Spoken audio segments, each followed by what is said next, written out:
I'm your huckleberry.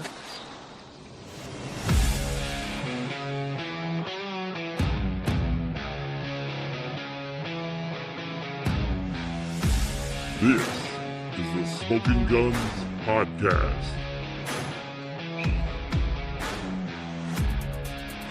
No G with a Z, P-O-D. We have got Texas covered from the very south end of Texas to now North Texas. We are establishing the entire state as gunslinger territory before this Austin team comes sauntering in and deciding that they deserve a portion of. You got to earn Texas. You don't just get right. Texas. You got to earn Texas. So we are planting the flag. This is Smoking Guns Podcast, for a podcast that deals with football in San Antonio, specifically football centered around the San Antonio Gunslingers of the Indoor Football League. My name is Philip Higginbotham. I'm in New Digs, as you can see. If you are a regular watcher of the show, I have moved. We've been talking about it all season. The move has happened. I am in North Texas now, in Mount Vernon, Texas. And I'm here watching along and hoping along with Gunslingers fans, and then crying along with Gunslingers fans as inexplicable things happen. I'm one of your hosts for tonight. I am joined, as always, by my good friend, Leo Yamas. What is up, Smoking Guns Posse? 2 seconds. 2 seconds. 2 seconds. We will be joined a little later by RC Woods, who's running a little late. She'll be in. She is probably still out of breath from the cheer clinic that she was at this week. No, I don't know. We'll talk more about that when she jumps on. I think we're even going to have a guest jump in and spend some time with us. Speaking of that particular guest, April Trotter. They missed you at the watch party there, April. Leo. Yeah, I was in Austin. I was holding my grandbaby on Saturday for the first time. I was holding my grandbaby in for the arms. First time. Oh, that's right, because NICU and all that kind of stuff. And great deal. Well, Saturday is come and gone. We went up to Vegas, took on the Nighthawks. Still haven't figured out what a Nighthawk is, what that's supposed to mean. Lucky. That's what a Nighthawk is. Oh, Leo, what a game. What a game. You know, you're sitting there in the first half and we're competitive. We're staying with them. We're, at one point, I think it was a 10-point, 9-point deficit, but we're always within striking distance, and you go into halftime and you're like, I'm pleasantly surprised at where we're at. And then we come out in the second half, actually take the lead there in the fourth quarter. Looks like we're going to win. Coach Bain does everything right on clock management. You can't do it any better than they did it. They went in on the road against an opponent that has put up a better record than you. They have played better than you most of the season. You go in and you're competitive. You go toe-to-toe with them for 58 minutes and 58 seconds, and one last play remains, 2 seconds left on the clock. And just what happened? We let them off the hook. You want to crown them? Crown them. They are who we thought they were. They were. Oh man. Okay. I know we're in disagreement, Philip, but you said they did everything right, everything they could have done. I think they did. I know what you're going to bring up. On one point, we don't have to get there yet, but because you said that, I just got to say right now, I disagree that they did everything right. There's one thing. I'm sorry, Coach. We're not going to see eye to eye on this one, and you're 99% probably right. The probability of Coach being right and me being wrong is like probably 99.9% for Coach and 0.1% for me. But I'm digging in on my 0.1% because I wouldn't have done it. Chase Risby, the Bears still suck. The Bears still suck. Hey. They are who we thought they were. He says he understood the Denny Green reference, Mhm. which is why he dropped the chant, the Bears still suck. Chase Risman, a big Green Bay Packers fan for some reason. I don't know why that is, but he is. We'll pray for you. We'll continue to try to hope that maybe you'll see the light and get away from that weird team. Not a bad team, just a weird team up there in Wisconsin. Yeah, just an inexplicably weird play on the end. And we'll probably spend a lot of time talking about that play, but I don't want the rest of the game to get lost. Your Gunslingers, who have struggled, who have had trouble all season long, went into the champion's house, a championship team that absolutely decimated them earlier this season. It came to San Antonio and absolutely embarrassed the Gunslingers. That team, and I know some people say, well, it wasn't the same team. They were missing a lot of players. They had a different quarterback, a different running back, all of those things. The Gunslingers didn't do any of that. They're not responsible for any of that. It is who you are playing, and you go into the champion's house, and for 58 minutes, you go toe to toe, and you hold your own. There's something to be said for that. There's something to be proud of about it. We will reduce this game in our memory down to the last 2 seconds of this game. But when you really look at the game as a whole, do you come away, Leo, a little bit as a Gunslinger fan going, hey, there are some, there's some positive things to take away from this game. It's a moral victory. I hate that phrase in sports, but you're right. There's positives to take away from this. After the way they looked against Tulsa, Yes. you had to be nervous. You had to wonder, and there's still questions, especially concerning the offense. But I think you're a little less concerned than you were after that Tulsa game. You see a young quarterback who played his third indoor football game, came out and had a dream game in his first week, and then really, really struggled, came down to earth in the second week. And so how does he and the offense respond? And it wasn't perfect. There's a lot of mistakes, but they were resilient, as this team has been, and the defense has been what the defense has been all season long. And with that defense, as long as you give a little bit on offense, that defense is going to keep you in it. Yeah, and that's exactly what we saw. The offense is responding. The offense is doing what they need to do to kind of stay in the game. The defense is really the ones that are keeping them in this game on Saturday. We would love to give you some numbers. We would love to tell you, break down some things. But there are two things that make it impossible for us to do that. One being the league has not published stats. We'll probably never see them. They do not exist. They don't exist in the system. They're not where they're supposed to be. And so we don't have it on that end. And we can't go back and go, okay, the league's not going to give us stats. Let us compile our own stats as best we can based on game tape. Because we can't go back and rewatch. This is a Yahoo Sports game. And as we've noted several times on this channel, apparently they don't want to do that. They don't want to give us that information from Yahoo Sports. Come on, man. That's been an annoyance all season. It's got to be better. It's got to be better next year. Yeah, it's something they've got to fix, and they've got to do a better job at. And it's unfortunate that we are where we are. This is a professional league, and this wants to be the NFL, the major league of indoor football. If you want to be that, that's fine. I'm with you. I'm all in on seeing you become that. You cannot run some of these things the way you're running them. I don't want to call them a Mickey Mouse organization. I don't believe that's true. No. But you've got to do better when it comes to, I have never once in my life looked for NFL stats and not found them, ever. It's never happened. You want to be on that level. You want to be the major league of something. You have to be the major league. You have to be better.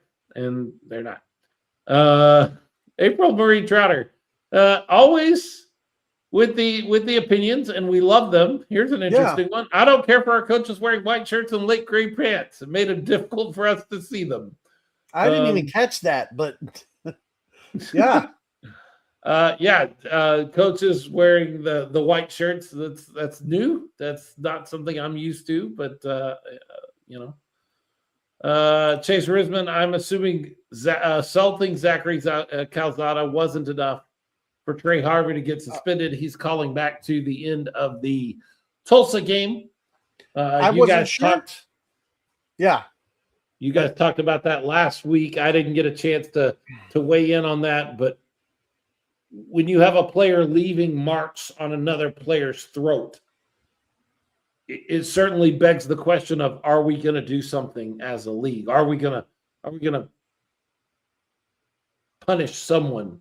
Are we going to just pretend that didn't happen? And apparently that's what we're going to do. We're going to pretend that didn't happen. He played. He played this week. Yeah.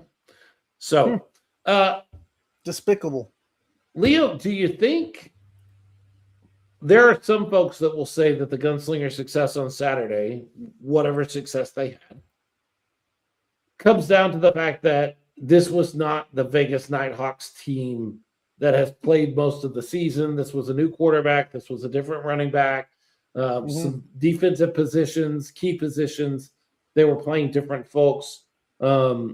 Injury reasons or just the need to keep players out of the way of injury allows them to play some folks that they don't normally play. And so San Antonio is able to keep pace with a team that on paper they can't keep pace with, record-wise they can't keep pace with. You think there's anything to that? You think that there's anything to that? Just, this is not the Vegas Nighthawks. They played a team wearing the Vegas Nighthawks uniforms, but this isn't Vegas. Is there something to that? To answer your question, 100% people will say that. Some people will say that. Right. But who cares? I mean, like you said earlier, just a few minutes ago, none of the Gunslingers had absolutely nothing to do with any of that. Like, the Gunslingers didn't have anything to do with who the Vegas Nighthawks suited up for this game and who was available and not available. You can only play who's in front of you, and that's what the Gunslingers did, and they played well enough to win, outside of, a very, very lucky shot, not to take away from Vegas's win. They won the game. They deserved the win, but they were outplayed at home. Doesn't matter who the quarterback was. Doesn't matter who the running back was. It was that quarterback that threw the winning touchdown pass with 2 seconds, which was a perfectly thrown ball. Did he intend to throw it that way? I don't know. I think Lady Luck was on Vegas's side on that play in a big way. But, you can't hold that against the Gunslingers and say, well, it's only because we don't know that. And the Gunslingers were there and played their game.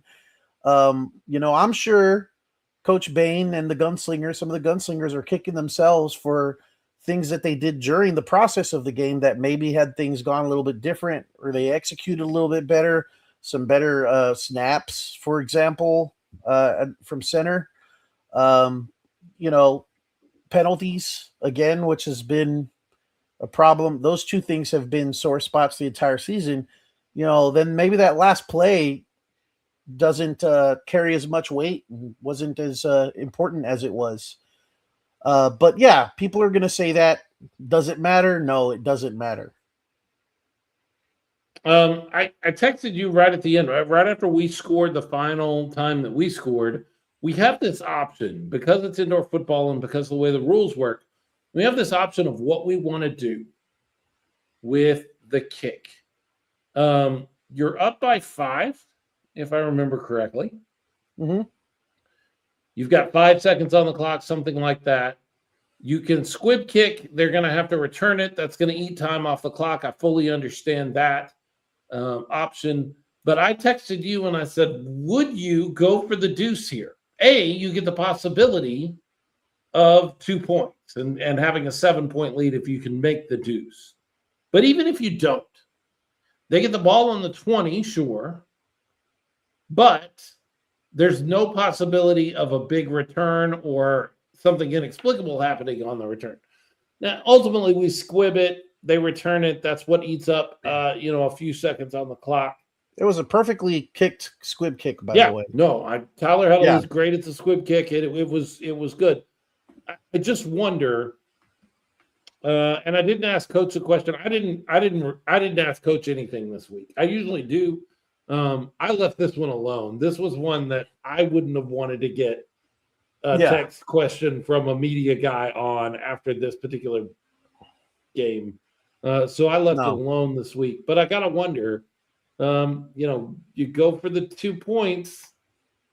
If you make it, and that's a big if, like that's not Tyler Huddle's skill set, is the deuce. We all know that, but he can. We've seen he's him capable, before. But yeah. And if you get the deuce and you're ahead by 7, then this last second play, even if it goes down the way it's supposed to go down, there's an extra point that they have to make, and then they only tie you. It's hindsight's always 20/20. Mm-hmm. But you got to wonder, is there a different way? Would you have handled that particular kick a different way, Liam? I think I would have. I think I'd have gone for the deuce. You'd have gone for in the moment. I said I would have gone for the deuce because I don't want them returning it for a touchdown, and the chances of them lining up on a play, even from the 20 and scoring a touchdown or less, then I'm willing to take the chance on that. Now they did that, but I'm willing to take the chance. Yeah, I would have gone for I would have done exactly what they did and gone with the squib kick. Yeah, I see that the comment that just popped up. Haven't had a chance to read it yet. We're getting an answer in real time. I haven't read it yet either, but we're going to go with Coach Bain here. He says, we haven't even come close to making a deuce. And they have one of the best kickers in the league. Well-executed squib. Put them on the 5. The ball bounced their way. He's right. I mean, he's right. I agree with Coach on that call, on that one. I disagree with Coach on something earlier in the game.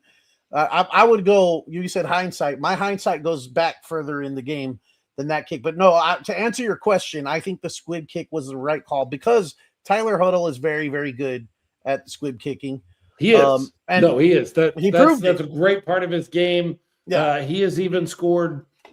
He's probably scored more points on rouges than he has deuces in his career. So I understand the idea of that's his game and we're going to steer into that game and let our defense, trust our defense. Look, what happened at the end of this game is one of those inexplicable things that sometimes happens. You could run that play again 100 times, 99 times, and they may not ever get that working out the way it did for them again. Triple coverage, ball thrown outside of the arena, really. The receiver going up at the right time, getting both hands on the ball, and landing on the wall the way he did. 1 in 100 times does that happen the way it happened there. We just, you're right. You mentioned earlier, it's a lot of it is luck, and a lot of that particular play was pure luck. Dumb luck. Coach Bain says the ball just bounced their direction, and he's right. It was just it was a lucky moment. We've had luck take away some. They did too.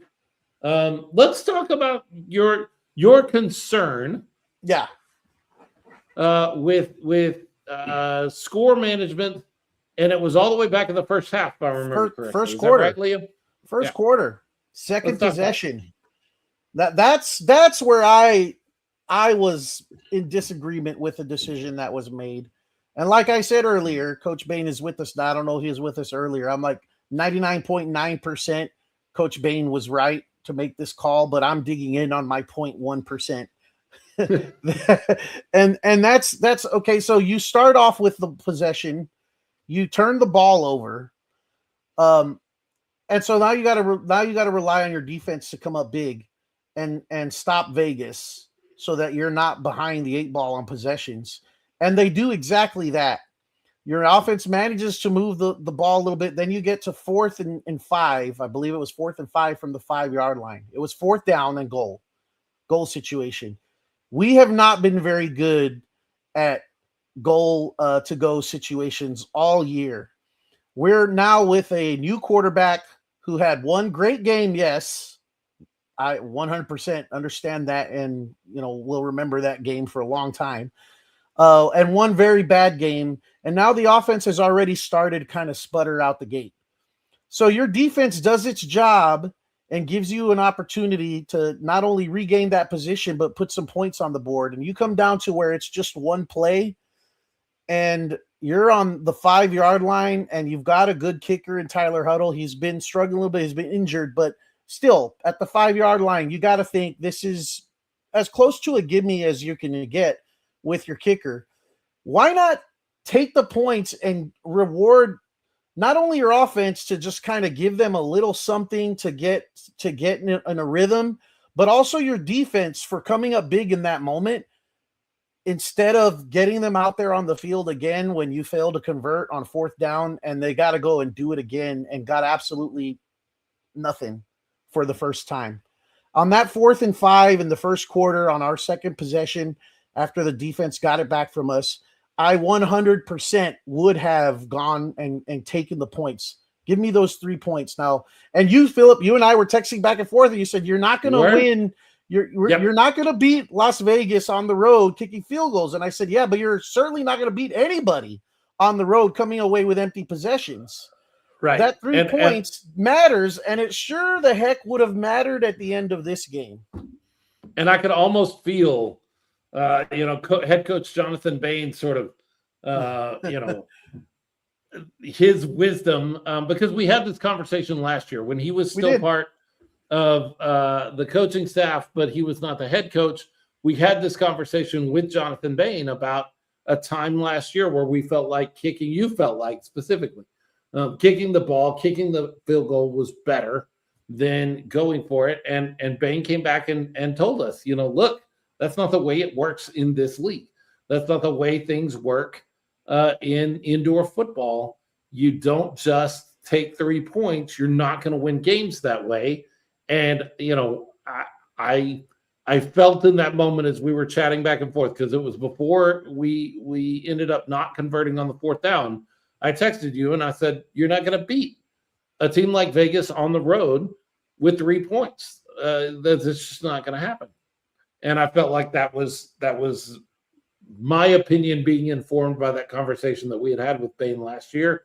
And given the fact that he's the one making the decisions now, I feel like that's probably where he was at too, I can't rely on 3 points. I got to have the maximum number of points. And here he is again, letting us know what his kind of thought process was. We have an injured kicker and have not been consistent in the kicking game. Neither extra point or field goals. You don't win indoor games kicking field goals. But of course, hindsight is 2020, and he's right, and he's not wrong on any of that. That's the same thing that I told you is, hey, you're just not going to win this game relying on field goals. And he's right. Hindsight's 2020. You look back at it and go, well, you can't win you're not going to win any games of any kind with 0 points. But you don't know that in the moment. If I remember correctly, Leo, a 4th down just before that particular 4th down was 4th and 7, and Calzada runs for it and gets it on 4th down. So on a run, who knows? Who knows what's going to happen on 4th down? And they're making the best decisions they can in the moment. Mm-hmm. We get the opportunity as fans, as media, as whatever you want to call it, to sit back and sort of armchair quarterback this thing. I have not once this season been I've been critical of decisions made by this coaching staff and by Jonathan Bain, but at no point have I felt like I don't understand where his decision making came from. Right. And that's not always been the case. There have been times with other coaches on this team that I've gone, I don't know what they're thinking. I don't think I've ever said that on the show because I want the relationship with our coaches to be, good. But I've felt that way with other coaches. I've never felt that way this season with Jonathan Bain, where I go, I don't agree. I have had moments where I don't agree with what they're doing, but at no point have I ever gone, I don't know what they're thinking. I don't even know why they would do it that way. I understand the thought process and where they're coming from. It's just not the way I would approach that particular situation. But nobody's going to do things the way I would do them, and they're never going to make me the coach of the San Antonio Gunslingers, and I don't want to be. They? Nor should they. Yeah, I don't want that job. Right. I would be terrible at that. So, yeah. All told, I think that you have to look at this game for what it is. It is probably, we're going to get into this. Well, we can get into this now. It is probably the nail in the coffin on the season. Not mathematically. There is still mathematically the possibility that the Gunslingers can make the playoffs if they win out. Leo and I were talking about this before the show. They would have to win out, which is absolutely doable. You've played Orlando. Orlando's 8-5, but they're not an 8-5 team. I think they're beatable. You play Arizona. Both of those games, I think, are here at home. Do I have that right? Yes. 2 in a row at home, which I'm extremely excited about, by the way.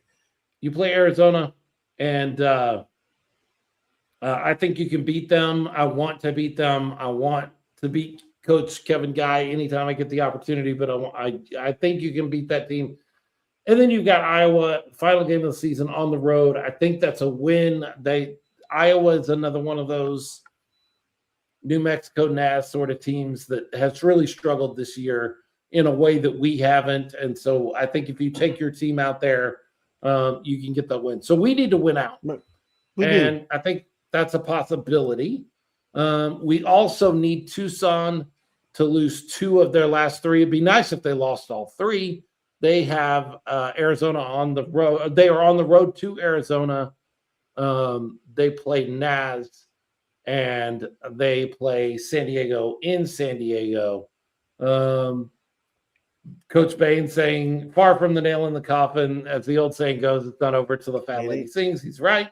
Mm-hmm. He's right. This game would have been nice to have. It sure would have been nice. It would have changed things considerably. It's been so great to have this game in the win column. It was absolutely 2 of the most devastating seconds in my history as a San Antonio sports fan. I mean, I can think of only one other moment in history, the 0.3 seconds with the Spurs. If you're a Spurs fan, you know what I'm talking about. And this is right up there with that. But this is what I will say, Philip, regarding everything that you just said. The IFL right now is a league that any given week, anything can happen. I mean, we saw the Chupacabras just win a game last week, and then we saw Tucson lose to NAS this past week. Which, yeah, thanks. Now do it one more time for us, Northern Arizona. But I'm not thinking about Northern Arizona right now. They're going to do what they do. I'm talking about our San Antonio Gunslingers. If you take the last 3 weeks, the body of work that this team has put together in the last 3 weeks, including, the very disappointing week in Tulsa. But if you look at how they looked against the Chupacabras, how they looked this week on the road against the defending champions, regardless of who was under center, regardless of who was in the backfield, they're the defending champions, and you're in their home field. But if you take the body of work of those 3 games, I feel more confident in these next upcoming games than I think I've felt all season as far as what our team looks like right now. Right. They are getting better. Tulsa is a weird, like that whole game is just a weird, I don't know. Is it an aberration? They did not look like the same team in Tulsa as they did against New Mexico and then in Vegas. The game in Vegas. So if everybody remembers correctly, back when we won that game against New Mexico, just an incredible game, record-setting game in a lot of ways. I said you need to beat Tulsa. You need to play competitive against Vegas. For whatever reason, we went out to Tulsa and it just wasn't there. Things were flat. I don't know what happened. It is what it is. No sense in rehashing all of that. But then you go out against Vegas and you play competitive against Vegas. And so you look at things and you say, this team is getting better and they're getting better at the right time. It may be too late. We don't know. We're not in control. The thing that bothers me about this, and Kevin Lewis said something about seems like a redundant discussion around here around this time of year. Mathematically, we're not eliminated yet. Well, yeah, it is. We've had the discussion in previous years. Yeah, we have. We're always doing math this time of year to see if we can make it into the tournament. One of these days we're not going to be doing the math. One of these days it's going to be hey, we're secure. We've already got an X next to our name on the table, and we know we're going to the playoffs. We're not there yet. To be fair, the fact that we're not a team with an E next to our name, with a bunch of brand new indoor football players and a brand new head coach, is kind of impressive. You would expect us to perform with what we have. You would not be surprised to see a team in the situation that we're in have a New Mexico or Iowa sort of season. Mm-hmm. Like these guys need to learn the game. These guys need to understand better. First year head coach, you wouldn't be surprised. Nobody would be surprised. And so the job that they've done this year to eke out the wins that they've got, to get better, to improve through the season. Look, go back to the Vegas game at the beginning of the year and then go to this Vegas game and tell me this team has not improved, has not gotten better. All the way through, from coaching to offense to defense, all the way through. This is the better team that played Vegas this time in Vegas than played Vegas in San Antonio at the beginning of the season. So they're improving. And April says it right here. We're definitely improving. We're definitely getting better. We'll just have to see. We're not in control, and that's what you would love to have. You'd love to have control of your own destiny. We don't have that. We're relying on some other people to do some other things. But we'll see. We'll see what can happen. You're looking something up, Leo. Are you looking something up? Are you doing math? No. I was responding to Chase Risman. He commented on my 0.3, and he's correct. I meant 5.2. I was thinking the Ray Allen shot. The 0.3 is that's a different story altogether in Spurs history. Jordan Stubing checking in. I had to up my blood pressure meds after Saturday. Let me tell you, Jordan, I've just moved. And when the blood pressure meds get put in the different box, or you need to renew your prescription and you're moving, that changes the game on getting prescriptions when you've moved to a different part of the state.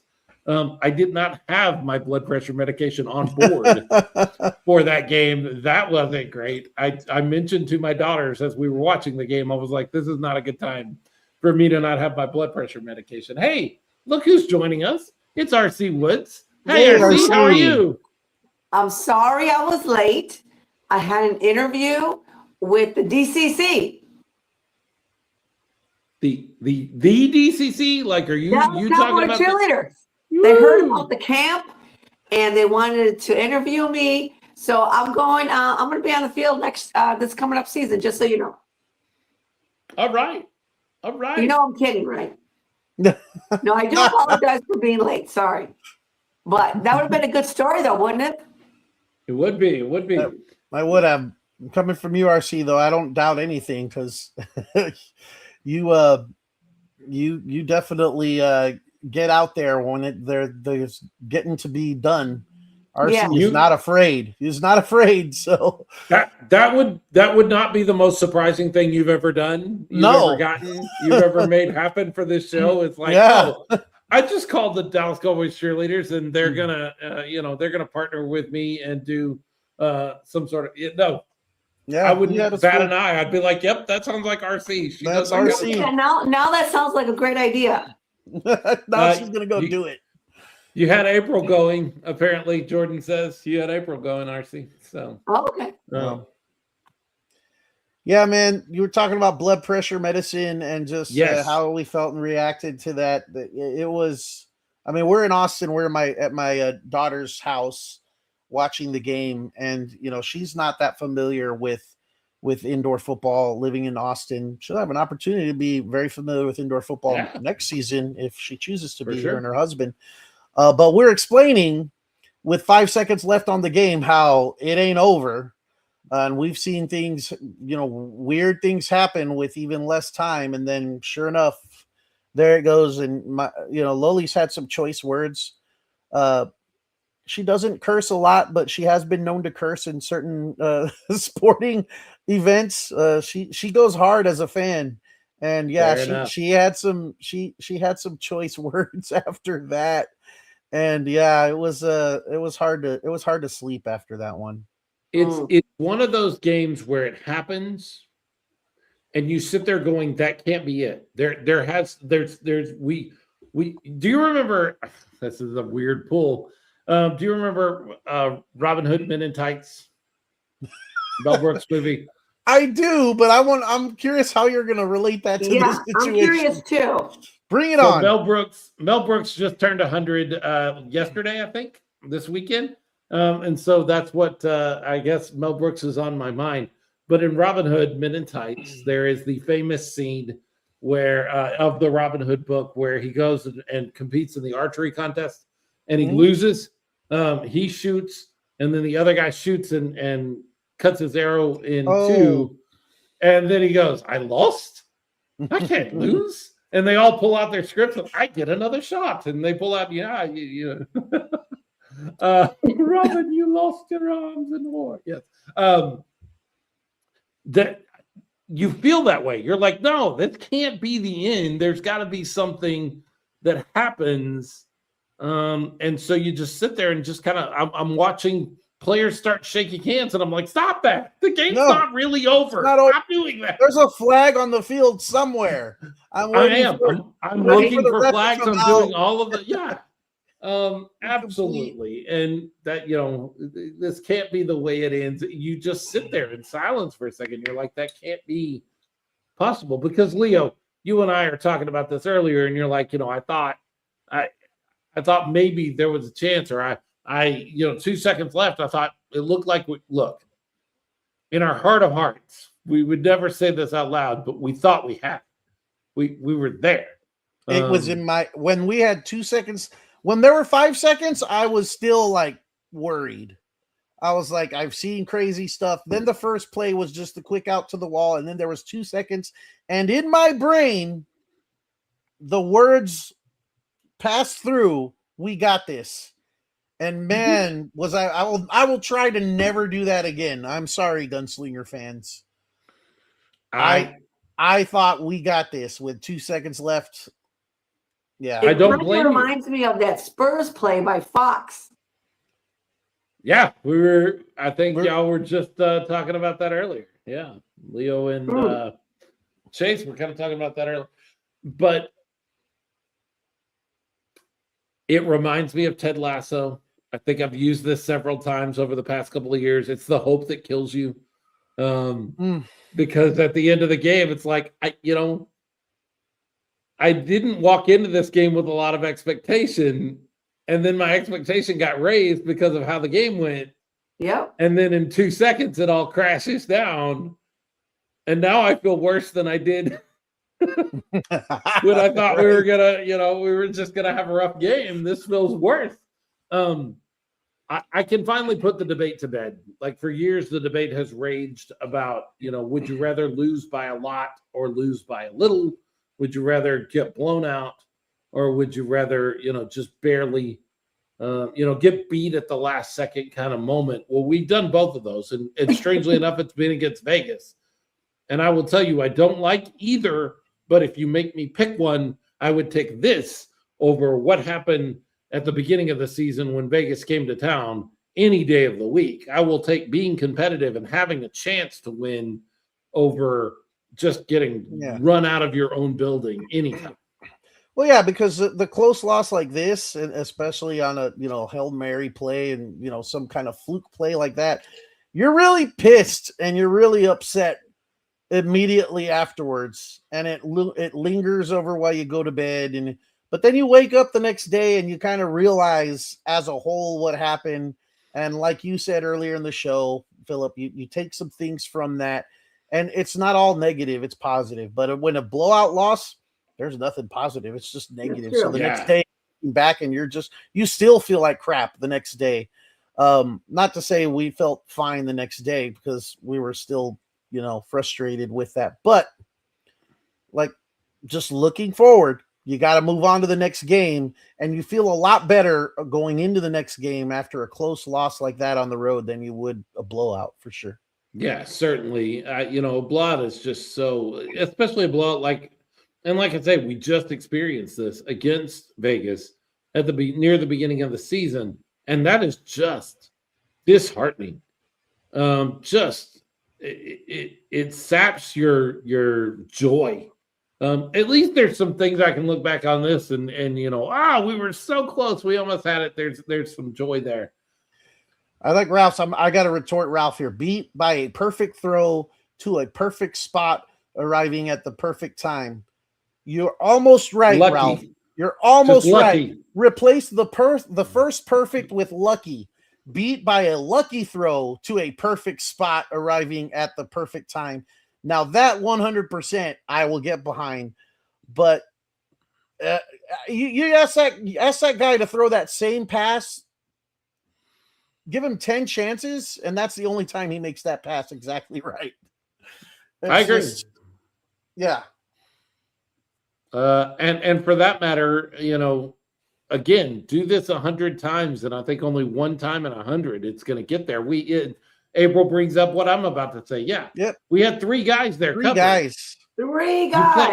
You play that same play 99 times. You put 3 of our defenders there. I guarantee one of those guys is going to tip. It takes fingertips at that kind of moment. Just grazing the ball and sending it off course changes the whole end of that game. And so, it's luck. It's luck. It's luck. And I'm not, again, I'll repeat, I'm not taking anything away from Vegas. They deserve to win that game. Luck is part of the game. Yes, and they had it on that play for sure. Yeah, the frustrating thing Jordan Stubing says about a 1-point loss is that everything that is done through the whole game gets put under the microscope. Yeah, like you should have kicked the field goal. Yeah, exactly. yeah, like a field goal kind of thing. Look, I don't know what the rest of the season looks like. I hope we can run the table. That's all we have control of at this point is what we can do. And I'm looking at 3 games that I think are winnable. 2 of them here in San Antonio. They are. And for that matter, they get a week off to prepare, to get ready for this final run. This is a bye week that we go into. And they get an opportunity to really, make the focus about these next 3 games. And we can't control what happens against Tucson or what happens with Tucson. We have no control over that. All we can do is win the games in front of us and hope for the best. And that's where we are. So we still have a chance? There's still a chance. Mathematically, we are not eliminated from anything. Okay. We need to win out. We need we need Tucson to lose 2 of their 3. If I do my math right, it'd be nice to have them lose all 2 of the 3. Yeah. Okay, well. And then we'll see. And look, you get into the tournament, and you do have to go up against a hot San Diego team, but who knows? Like, who knows what happens in that moment? You just get to the Crazy dance. things You that never know what happen. happens. It would kind of be interesting. Let's dream for a second. This is something that the coaching staff is never allowed to do. They can't dream like this. Let's say you win out. Let's say Tucson drops what they need to drop and you make it in. You go to San Diego. You end up winning a playoff game for the first time in Gunslinger history. You win a playoff game. That would be cool. And then you have to go to Lee's Family Forum in Las Vegas to take on this Nighthawk team again for the right to represent the West in the IFL championship game. Why not? With this being the setup, this 2-second, this final play as the time clicks off being the setup. If I were writing a script, I couldn't write a script that good for how this thing could all go down. And it's there. It's possible. How fun would that be to go into the Western Conference Championship game back in Lee's Family Forum against these Nighthawks, knowing that you can compete against them, knowing that you can play on the same level as them, and that they have to get lucky to beat you. Ralph says, "Lay off the hopium, brother." No way! I gotta, I like April Marie. This time we kick ass and take names. Yeah. I don't know if that's what works out. I don't know if that's the way it happens, but hey, why not? Why couldn't it happen? That's true. What means it couldn't happen? Hey. And I love that. I love the story of that. This game, as heartbreaking as it was, is the setup for that game. If the Gunslingers clean up the penalties and the issues on the offensive line with the snaps, the bad snaps, that just those 2 things right there will make a big difference. Right. You never know. You never know. You never know. Of course, we've been saying those 2 things for like most of the season. Whole season, right? Yeah. I'll tell you what I do know. I know the Gunslingers will not lose this weekend. I can guarantee that the Gunslingers on this July 4th weekend will not take an L. They will make it through the weekend without losing a game. I know that for a fact. Yeah, that is true. But you know what? That's one of the things I don't like about the IFL. You don't like bye weeks. Bye week means bye week. No, bye week means you can't.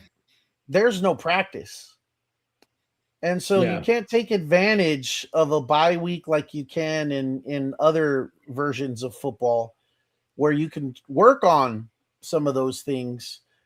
And so that's where, like, I got a problem with that. I don't like that, but I understand. So my understanding, it's a financial thing. Yeah, anybody sitting at home going, "Wait, what?" It's not by rule necessarily that you cannot hold practices, but our understanding, and we might get corrected, there's folks in the chat that know a lot better than we do. Since this week is a bye week, players will not receive a game check for this week. Right. Which means you cannot compel them, require them to practice and work out this week. Some will still do that. They will still practice. They will still prepare. They will still do some work this week. But you as a team, since you're not paying them for the week, you cannot compel them, require them to do that. Now, that's our understanding, which means that, yes, Leo, you do not get the same benefit as you do in some other sports of, you got a bye week, So you just get a week off from playing and you can actually work through the week. If that were the case, you feel better about the bye week. As it stands here, it's kind of a mixed bag. You get some time off. You can rest guys like Tyler Huddle that are not feeling 100%. But on the flip side of that, you can't really require folks to do the work through the week to get even better as they come off the bye week and head into this game against Orlando on the 11th. Did I say that right, Leo? Is that that's your understanding of how this works? Yeah, right? That's my understanding. And like Ralph says, rest is rest, but the preparation is equally as important, if not more so. And there's a week that's wasted in that regard. I get the sense with the players that we fielded and put together on the field that they are probably doing more work in San Antonio on a bye week than some other teams out in the IFL, just based on what I know of our guys and our coaches. Right. I think that there is a desire to get better. And so you open up the practice facility and you guys are more than welcome. Most of them are here in town. So, you guys can swing by and work out. You can, I'm like April. April says I would want to be preparing personally. I would too. I wouldn't take a week of vacation and go down to Cabo with Jason Witten and Jessica Simpson or anything like that during a bye week. I would prepare. I would get ready for the week. Famously, Tony Romo taking a week off. A bye week in the playoffs off to go to Cabo with his girlfriend at the time, Jessica Simpson, and his best friend, Jason Witten, instead of practicing and getting ready for the playoff game. I don't know what that means. RC, what does that mean? April says, hi, Miss Robin Williams Carroll. Congratulations on the wedding? Question mark. Huh? Okay. Okay, good. Someone got married? Ralph said, us fans don't need to take a week off from eating matangas either. I did see that they got married. I assumed that they were already married. Randy Carroll and his Robin? I don't Robin? know. Don't know what to say. Her daughter. Her daughter got married in Vegas. Robin's daughter got married in Vegas. Okay. There you go. That makes more sense. Now we're caught up. Yeah, congratulations on that. A wedding in Vegas coinciding with the game. Oh, there she is. There's Robin Carroll. Congratulations. Congratulations. Got married in Vegas. What a fun weekend. A wedding and a football game. Wow. You could have did you ever think about combining those two events into one thing? Like, married on the field. No. You'd have to have a very special bride to be excited about getting married in the halftime of a football game or something like that. It would have been fun if she had to throw the bouquet and who caught it, like one of the football players had to catch it. Yeah, in triple coverage with 1 second left to go. Yeah, with no time on the clock. It would be over the wall. Yeah. I like it. Oh, you have to laugh. If you don't laugh, it hurts too much. Robin says, thank you. It was fun until the Hail Mary. Yeah, absolutely. Mm-hmm. We were all having fun there for a minute. I was sure. I was sure we had it. And then we didn't. Yeah. Out of nowhere. That's the last time I'll do that. What are the chances? I'm sitting there thinking, what are the chances they can on one play? Everything would have to go perfectly right, and sure enough. Or perfectly wrong for us. Right. Well, Leo and RC, that was the big Gunslinger news this weekend, but not by any stretch of the imagination the only Gunslinger event this weekend. RC, tell us what else happened this weekend. Yeah. Well, it was amazing Dream come true weekend.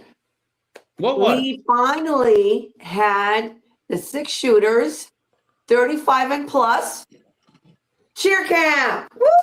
Woo-hoo! So tell us a little bit about that. This was an event that got put together by the 6-shooters. You were probably A driving more. force.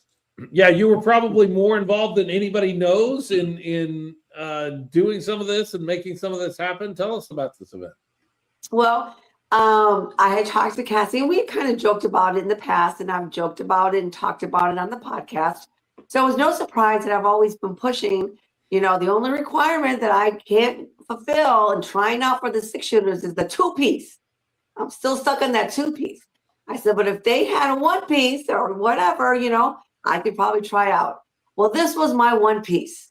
And I do want to keep it to myself. I know there's a lot of women out there who kind of, maybe back in the day thought they could be a cheerleader. Maybe they were a cheerleader.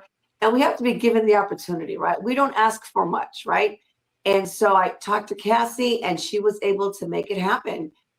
So this Sunday, for about an hour, we met at Trilogy Dance Studio off of 1604. And Cassie was there, and about 8 of the 6-shooters. I'll give you the names in a second. And to my surprise, 16 other women were there. That's awesome. 16 other women. And what really, to me, touched my heart was, as a mom who's always supported, their daughters, and I know the dads support their kids in all kinds of sports. The moms of the 6-shooters were there taking the camp with their daughters. And to see that whole dynamic of coming full force, like now the daughters are cheering on the moms, and the daughters are encouraging that you can do this, Mom, you're great, you got this. It was really heartfelt to see that whole exchange between the daughters and the moms. And not only the moms, there were tias. They were, friends of the family, all coming to support. Because yes, we support on the sidelines, but now they were there to give back to all the people, all the women that have supported them. And that really touched my heart. So I didn't expect that. I invited a couple of my friends, they showed up. And I kind of joked about the DCC, and I do apologize. I hope Cassie will correct me. We did have a judge, I think 2 years ago, that was on the DCC team, and she was there. So it wasn't just the average woman. We actually had a woman who was on the DCC, the Dallas Cowboy Cheerleaders, at our camp. And she also was a judge for the 6-shooters about 2 years ago. So to me, it's like all full circle, and we had different backgrounds. Some never cheered. I cheered back in grade school. Some cheered in high school, some in college. Some never tried it, but they wanted to feel important. They wanted to feel special. And I want to thank Cassie and all of those cheerleaders that did that. And I'm going to name them now, but I had to put my glasses on. So I want to give a big round of applause, of course, to Cassie and April. I know they put this all together in Trilogy. Also, Madison was there. Mariah was there. Lindsay was there. She had special great moments with her mom. Emily Yu was there. Michaela was there. Camden was there. Megan was there. Michaela O was there. Becca was there. And of course, Cassie. And like I said, April was there. And it was just great. Of course, I didn't do all the moves, and I did say I was going to do the splits, but I backed out on that. I did a 5K that morning. So a 5K and a cheer camp doesn't mix with the splits. I don't know if anyone's tried that, but it didn't work. So I didn't do that, but you never know. And so we got t-shirts. We're able to perform the dance, and we're probably going to do it with the option of performing while they have the halftime. But I think April can tell us about her experience, because I think she might be coming on soon. Yeah. So one of the people that was involved and got to experience this along with you is somebody that we talk to every week on the show, but for the first time she gets to come on the show and talk to us live instead of just chatting with us in the comments. we welcome to the show for the first time. I can't believe we're saying that. Miss April Trotter. April, how are you? Hey, April. Go, guns up. That's my girl. So, we absolutely had a blast this weekend at cheer camp. We sure did, didn't we? Yes, ma'am. It goes to show that age is just a number. It sure is. Because when you got spirit, it comes out. Yes, ma'am. April, how long have you and your family been following the Gunslingers? It feels like I can't remember exactly when you guys just kind of showed up on the scene, but you came in like a force of nature and you've been around ever since. When was that? We were blessed last year. Our very good friends of the family has box seat tickets right next to the opposing team. They offered for us to come to the game at the very start of the season last year. We fell in love with it, continued through last year. We're there this year, and we plan on continuing as long as the Gunslingers stay in San Antonio. Woo-hoo! Yeah, I felt like that was the case. It was like I don't remember seeing or hearing a lot from them before the beginning of last year, but when they came in, like they haven't stopped. They've been involved in every game. You are prominently featured right there next to the opposing bench. Each time Every event we play in Freeman, the fan led watch parties that have been put on this season, I think you've been at most, if not all of those. All of them. Yeah. So tell us a little bit about this experience. What made you decide to do it or sign up for it? Just because it was a gunslinger thing and that's something that you're always involved in, or is it something you always wanted to kind of do? Are you talking about the cheer camp? Yes. The cheer camp, I was a cheerleader back in elementary school. It's been a few years ago. And I stand there and cheer on the girls and the guys at every home game, even at the watch parties. I've talked with RC and several of the cheerleaders, like, let's do this for the adults. You know, we like to cheer just as much as the little ones do. And between RC, myself, and some of the cheerleaders getting with Coach Cassie, they made this happen for us. And I plan on giving it my all and showing them how much we appreciate it. Yeah, April.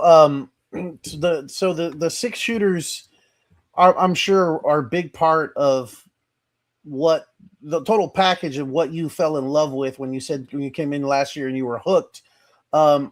What in this experience, like, what did you take away about these amazing young ladies that you didn't necessarily know going into this event? The cheering is actually hard work.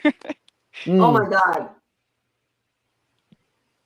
It's mind, it's physical, and they don't just do this at cheer like at the studio. They take this home and practice and practice and practice. Mm-hmm.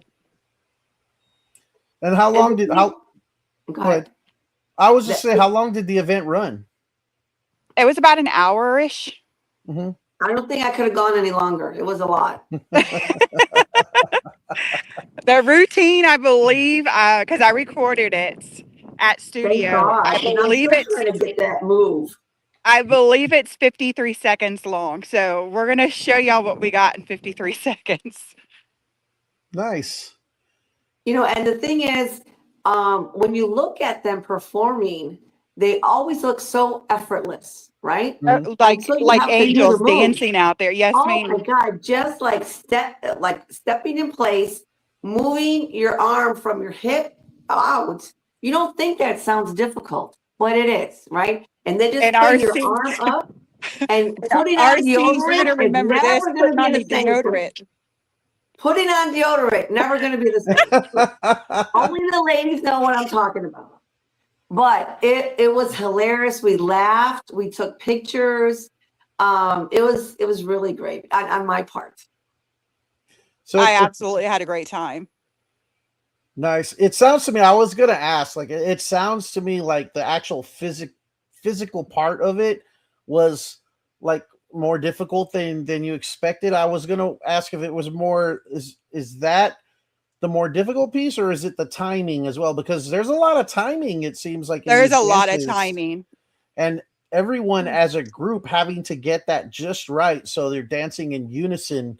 What was that like doing that for the first time? We can't promise that we're going to be on time like they are, but we're going to give it our best shot.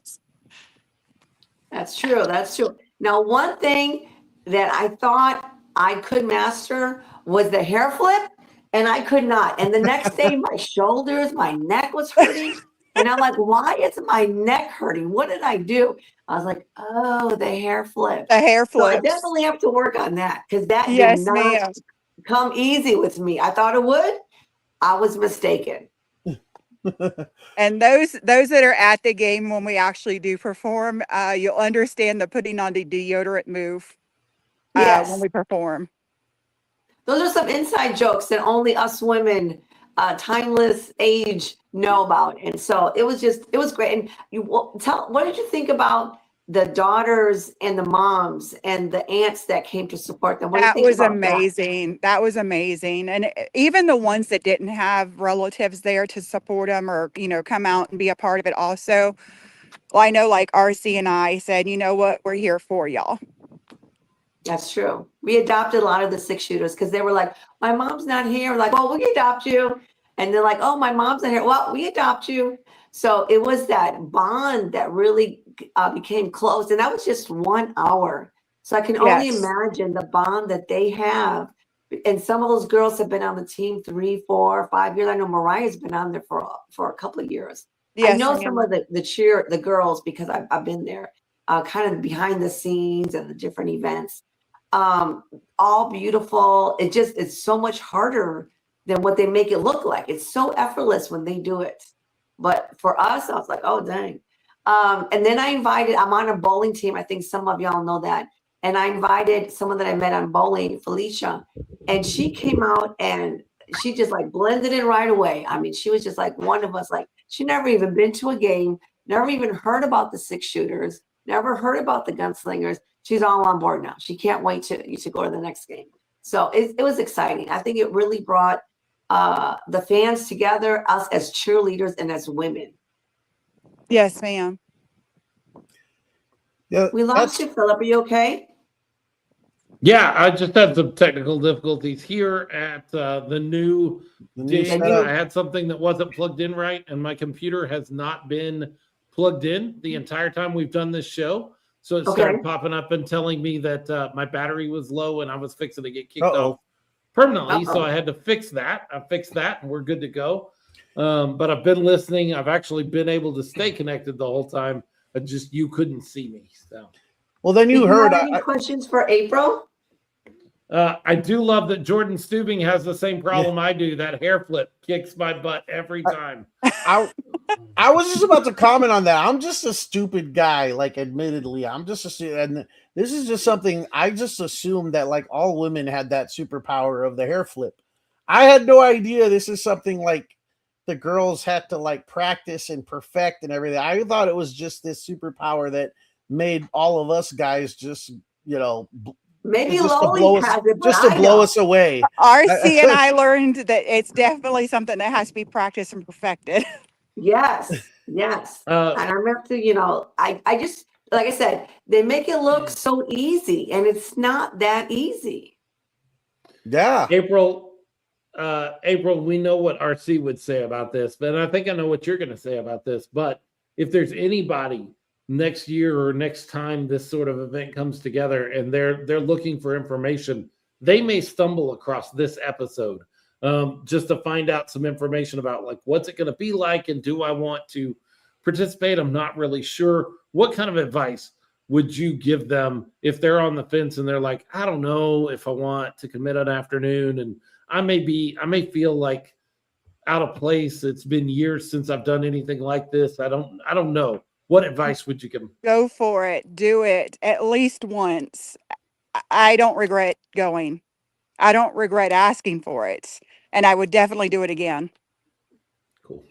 Cool. Absolutely. Very cool. cool. I mean, Well, we that can check that off our Mhm. bucket list. We Yes, ma'am. cheered with the 6 shooters. I mean, not that many people can say that. The 16 of us can.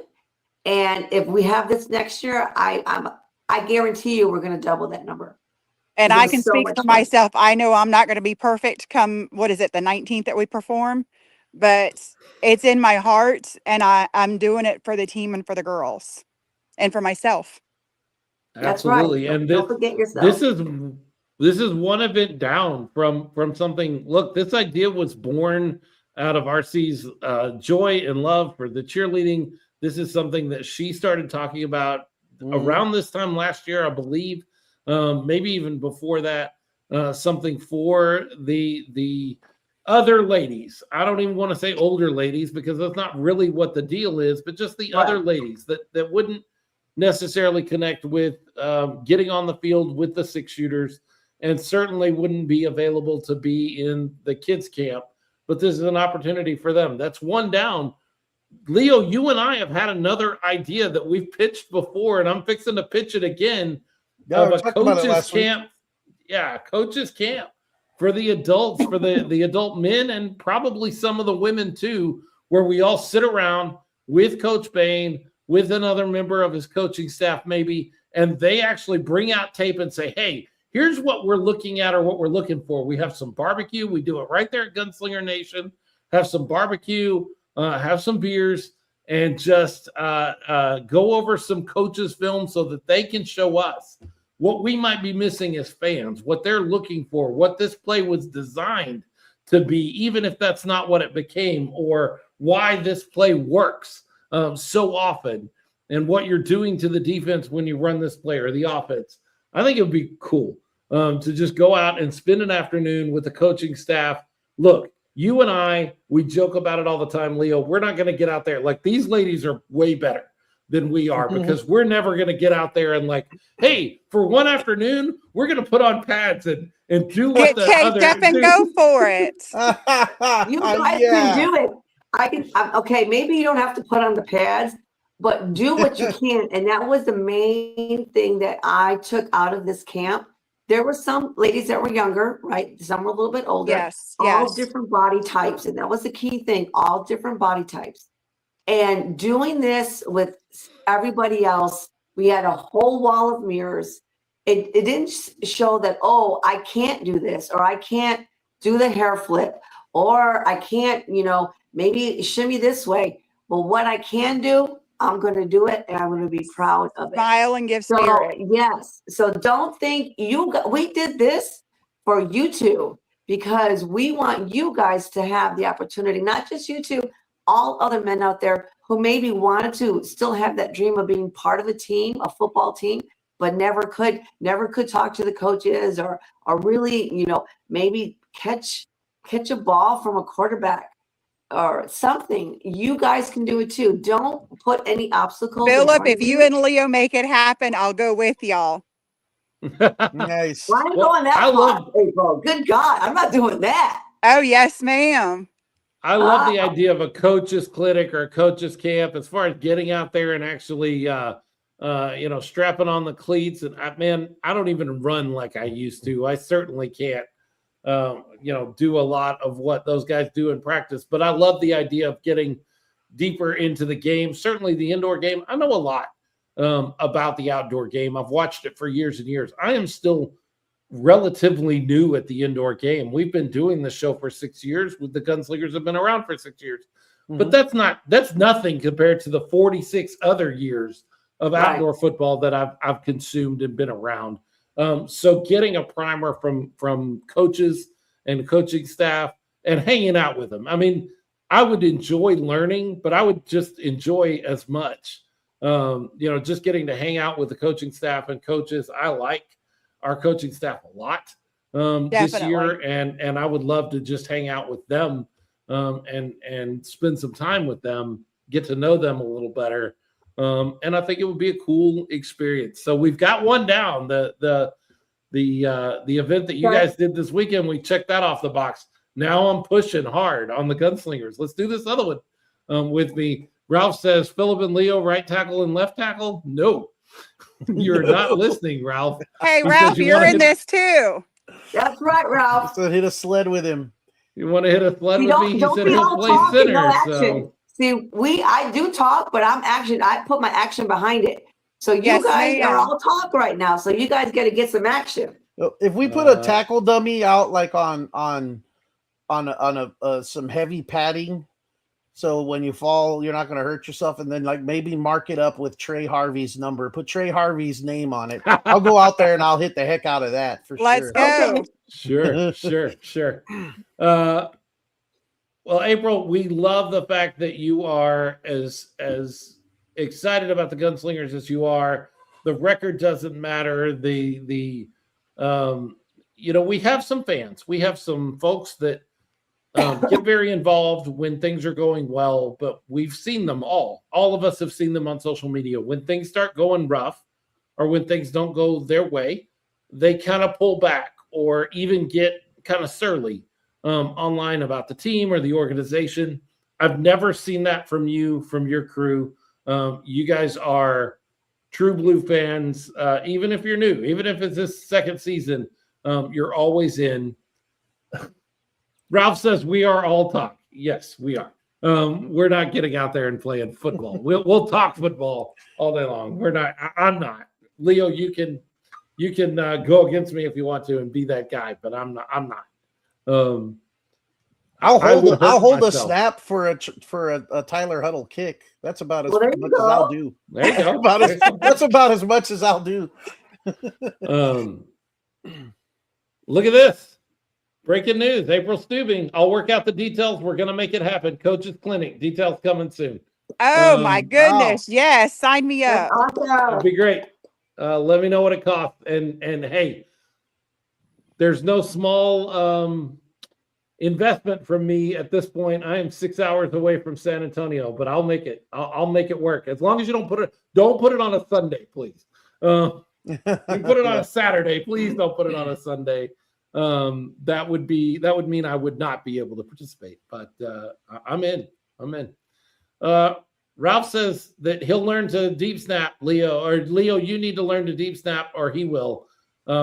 Be careful, Ralph. You learn to snap and deep snap around this team, you might wind up with a job. Oh, April, we're really excited that you finally jumped on the show and spent some time with us. Yeah. You are probably one of the highest number, if we counted up comments, you're probably the highest number of comments we've had in the past 2 years. I apologize. You are connected, and no, don't apologize. No, Because don't they're I always- love the interaction. We want That's to why be we do the live interactive. shows. They're always right on point. And often I say, when you say something, I say, see, April said exactly what I was about to say. And we're able to jump in like that. So we appreciate you jumping on the show. We love your passion and your enthusiasm. And I'm glad that this event happened. And I'm glad you got to be involved. And we're excited to see what more the Gunslingers organization does to keep their fan base engaged and involved. Thank y'all April. for having me. I appreciate it. Last question. Do you think it's possible? Do you think the playoffs are possible? Yes. Okay. Guns up, baby, Guns all day. It ain't That's over the- till it's over. That's That's right. the right That's answer. right. That's absolutely. Ralph says you should also hear her comment at the watch parties. I bet that is a sight to behold. You giving your commentary. I definitely don't hold back. We need an April Trotter commentary track for a game. Oh yeah. Like we need to just record. Ralph, at the next watch party, just put a microphone over by April Trotter and just run a commentary track for us. And we'll see how that goes, that we can line up against the game. That would be a lot of fun. That's an Be a lot of interesting fun. idea. April, thanks for joining us. We really appreciate Thank everything y'all. you do around the team. Love y'all and the Gunslingers and six That's right. shooters. Guns up, baby. Guns up. Guns up. April Trotter, her and her family. I thought it had been recent. I mean, recent as far as 2 years. But you want to talk about somebody that has just popped into the scene and feels like they've always been there. That's true. I know it's been a recent addition to our fan base, but when I think about her only being around for the last 2 seasons, that doesn't sound right. It just feels like somebody that's always been there. Coach Bain, April, Levin, appreciate your support. And we do as well. We really appreciate everything that Ralph says. She's a breath of fresh air, and that's absolutely true. So we get a bye week now, Leo. As we move through this bye week and move on, what are you thinking about Orlando? Orlando's 8-5, but it's a sneaky 8-5. I don't think they're an 8-5 team. They don't feel like an 8-5 team to me. I mean, they are in the Eastern Conference, so it's not a conference game.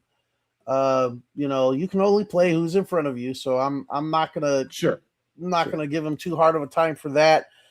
It's the game that the Gunslingers are focused on right now. The one at a time mantra in football.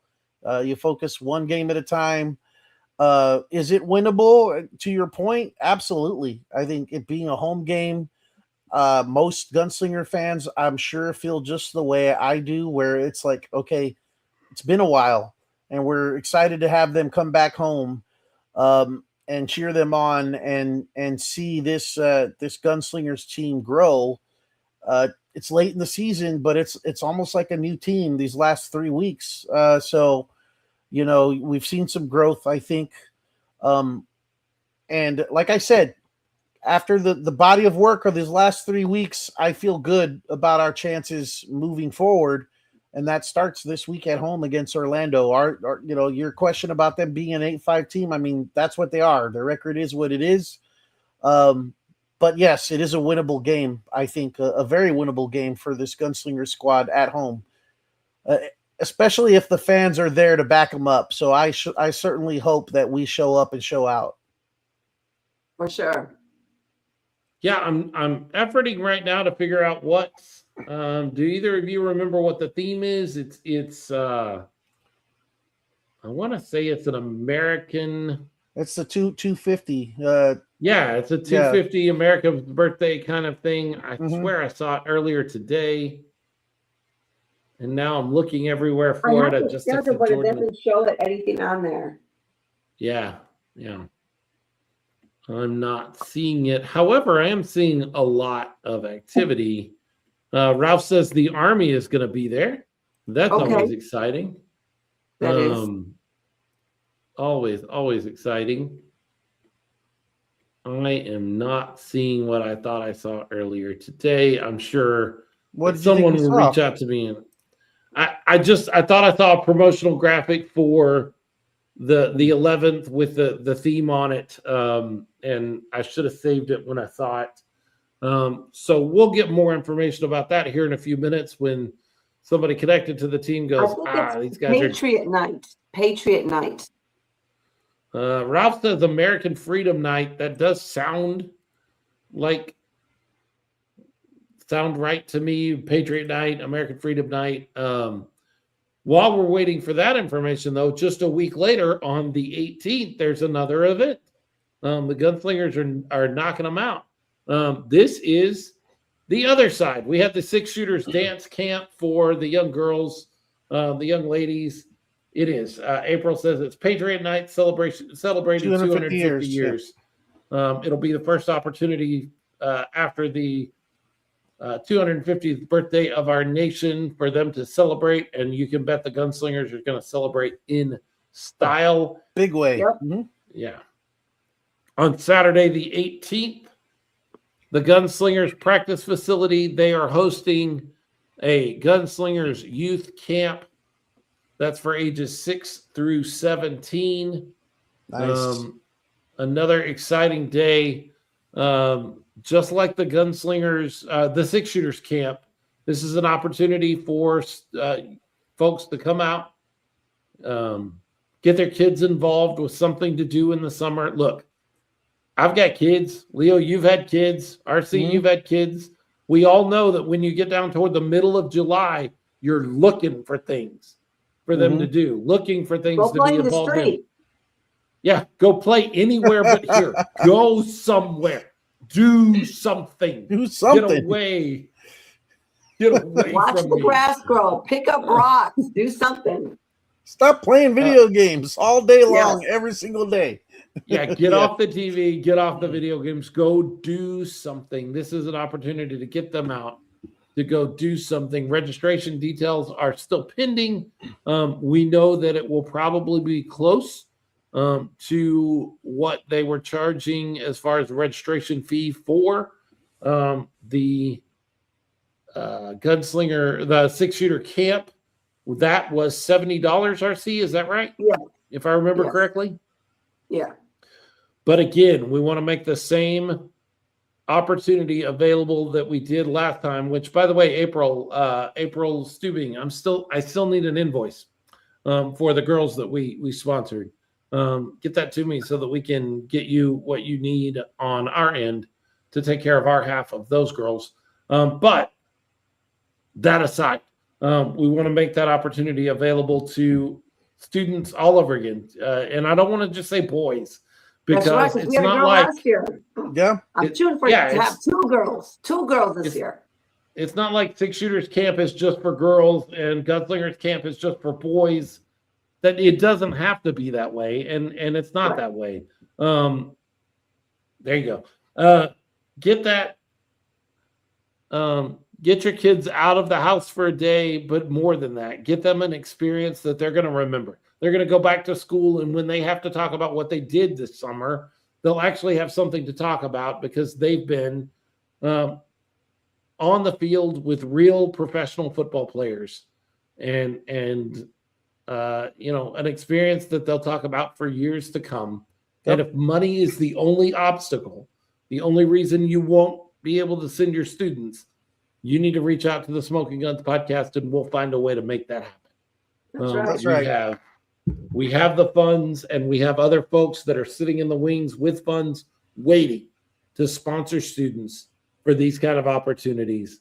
Ralph mentions it's the third year for the youth football camp. It is. And this is the third year that the Smoking Guns podcast has made this off. If money is the only reason you can't participate, we're willing to take that out of the way for Equation. you and make sure that is the case, that they can participate. Right. Not something I'll be participating in. Leo, do you want to go? Do you want to? We'll sponsor you too, Leo, if you want to go. I think the ages I don't are meet the between age 6 limit, and 17 unfortunately. years Oh. old. Yeah. Darn. I just missed Darn. it by like 2 years, but Yeah. I missed Missed it. it by that much. By Yeah, that much. No, definitely. Get signed up for that. Registration details are coming soon. And if you're like, well, where do I need to look? Social media. The Gunslingers have been super active with with Facebook. I was just looking as I looked for information about Patriot Night. I looked through, and they've got a post on there for Father's Day. They got a post on there for Juneteenth. They've got a post. They're active on Facebook. You're gonna find that information if you just connect with them on social media, whether that's Facebook or Instagram. They also do TikTok. I'm not a huge TikTok person, but I know I've seen them there. April Stewing mentions that everyone who comes to football camp will also be welcomed on the field for our final game of the season. Final home game of the season. Look for more to be announced soon. So keep your eyes open for that opportunity. Registration should be hitting any day now. And if if money is the only reason that you can't register your kiddos to take advantage of this opportunity, reach out to us, Smoking Guns Pod, on all the social medias, or you can email the show at smokinggunspod@gmail.com. And we'll do everything we can to make sure no student that wants to be involved gets left out. Right. So Well, exciting. yeah, absolutely. It's my favorite thing that happens, honestly. Like, I enjoy football. I always have. I enjoy the Gunslingers. I love going to the games, but the fact that we're doing something, that we're connecting other people's kids, folks that I've never met. I've never met most of the kids we've sponsored. I've gotten to meet a couple that have come on the show. But the fact that we are able to make this opportunity available for other folks is a big deal.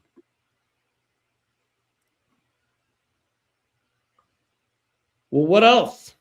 Well, I do have something to say. So I remember when Calzada first came to the team, and I had mentioned that when I grew up in Chicago, we had a family friend that was Calzada.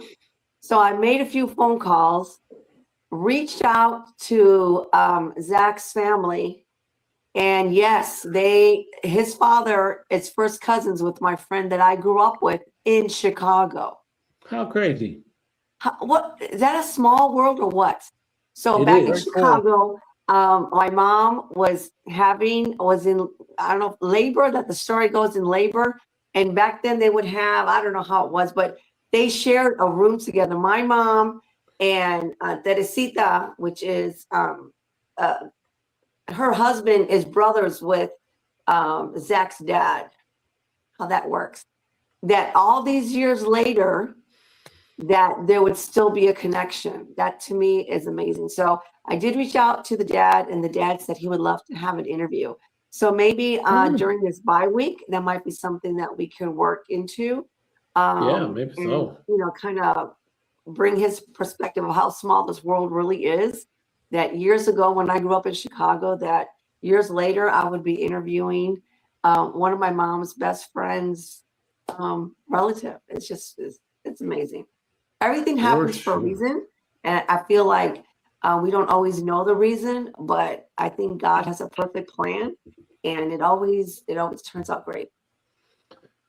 Absolutely. You know what I thought was really cool about this weekend is how many folks I saw on social media from San Antonio that made the trip out to Vegas to enjoy the game. We know Kim and Greg Nelson were there. Yep. We know Josh and his family were there.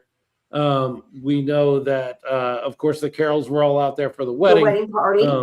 And it was just kind of cool to see San Antonio traveling to some of these games and being, I'm always kind of surprised or amazed by the way it's always small. Like, it's not always a gigantic contingent.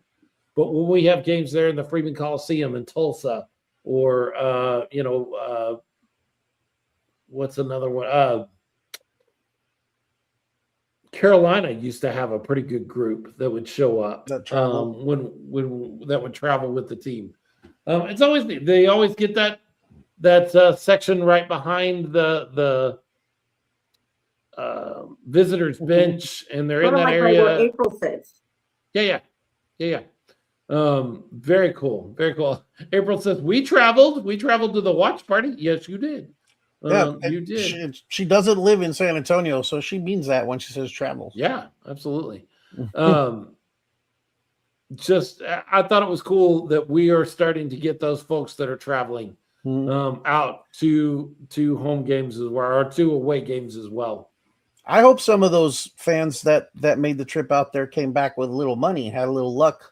We didn't have luck on the field. That was the Vegas Nighthawks that had luck, but maybe some of our fans had some of that little luck. Yeah, in Vegas, that Nighthawk luck rubbed off on them at the game, and they hit it at the blackjack table or the slot machine. Of course, the Vegas team would get lucky. Right? It's Vegas. Absolutely, of course. Well, we've got a bye week next week. Yeah, luck of the draw. Absolutely. We've got a bye week next week. We're going to regroup, get everything together, and start heading into these final 3 games with a chance, with everything an opportunity to make some noise. Absolutely. Everything on the line. And we'll see how things work out. We will be back next week. We'll have something for you. It may be a shorter show, but we should be back next week. I know that bye weeks are a little different for us, but I've got a couple of ideas of folks that we might be able to reach out to and get some new perspective on a couple of different things, certainly with what RC brings up. and we'll see what happens. We are the Smoking Guns Podcast. We're a podcast about football around the Indoor Football League, San Antonio Gunslingers, and we are brought to you by some amazing folks, some great patrons who give us not only time and effort, but also give us a little money because we got to pay bills on this show. Like everything in the world, there's a bill involved with everything. Yeah. Just being on your screen right now costs us something to be able to do that and put it together. So we have some amazing patrons who make that possible. And then any extra that we make is what we use to send girls or folks, kids to 6-shooter camp and kids to the Gunslingers youth camp that's coming up here in just a few weeks. Those amazing folks that I want to make sure we mention each and every show. And I wish we could do more for them. Robert Seco, Mo and Iris Ferrante, Jay Washington, Jordan Stubing, Kim and Greg Nelson. All of those folks are just incredible fans.